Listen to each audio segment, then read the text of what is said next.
Friends, welcome to my channel. ఈరోజు నేను ఇంకో టేస్టీ అండ్ ఈజీ వెజ్ కర్రీతో మీ ముందుకు వచ్చేసానండి.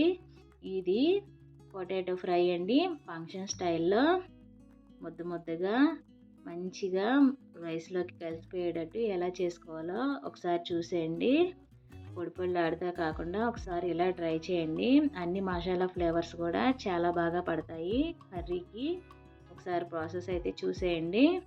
ఫస్ట్ అయితే నేను ఒక కుక్కర్ తీసుకొని దానిలోకి ఒక పావు కిలో వరకు బంగాళదుంపలు వేసుకొని ఒక సాల్ట్ ఒక స్పూన్ యాడ్ చేసుకున్నానండి. ఇప్పుడు వాటర్ పోసుకొని ఒక 5 విజిల్స్ వచ్చే వరకు ఉడికించుకుంటున్నాను. నాకు 5 విజిల్స్ వచ్చిన తర్వాత ఉడికిపోయిన తర్వాత ఆ బంగాళదుంపల్ని పీల్ చేసేసుకొని పక్కన పెట్టుకున్నాను. ఇప్పుడు కర్రీ కోసం ఒక ప్యాన్ తీసుకొని 2 స్పూన్స్ ఆయిల్ వేసుకున్నాను. తర్వాత చెక్క, లవంగ, ఇలాచి, ఆనియన్ ముక్కలు కూడా యాడ్ చేసి తర్వాత ఆనియన్స్ బాగా మగ్గడానికి కొంచెం సాల్ట్ యాడ్ చేసుకోండి. యాడ్ చేసుకుంటే కొంచెం ఆనియన్స్ తొందరగా మగ్గుతాయి, మనకు టైం కూడా సేవ్ అవుతుంది.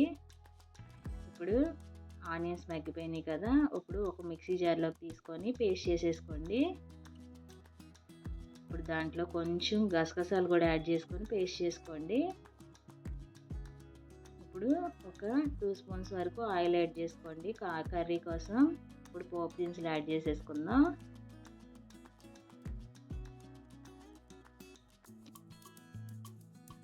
పోపు దినుసులు యాడ్ చేసుకున్న తర్వాత కొంచెం షాజీరా కూడా యాడ్ చేసుకోండి.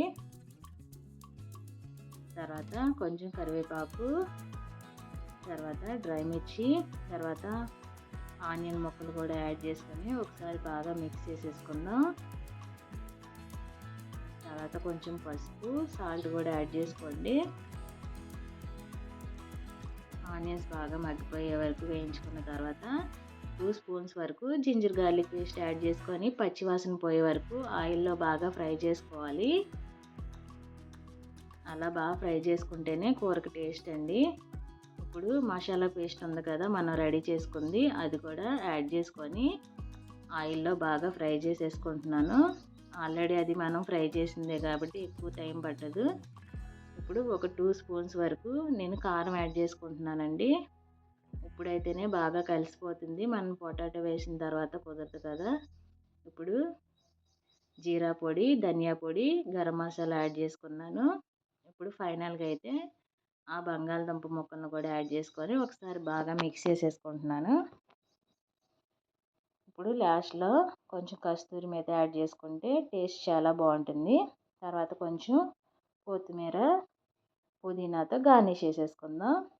చూడండి ఎంతో ముద్దగా టేస్టీ అయిన బంగాళదుంప కర్రీ చక్కగా రెడీ అయిపోయింది.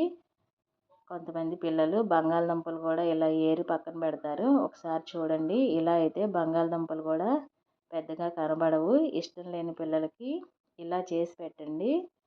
మరి దుంపలతో కాకుండా ఇలా అయితే అన్నంలో కలిసిపోతుంది ఈజీగా.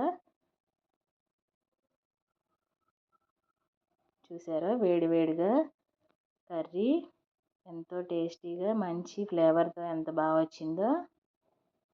ఒకసారి ఈ ప్రాసెస్లో ఈ మసాలాలు వేసుకొని మీరు కూడా ట్రై చేసి చూడండి. చాలా టేస్టీగా ఉంది కర్రీ కూడా. మీకు కనుక ఈ వీడియో నచ్చితే please like, share, subscribe. Thanks for watching.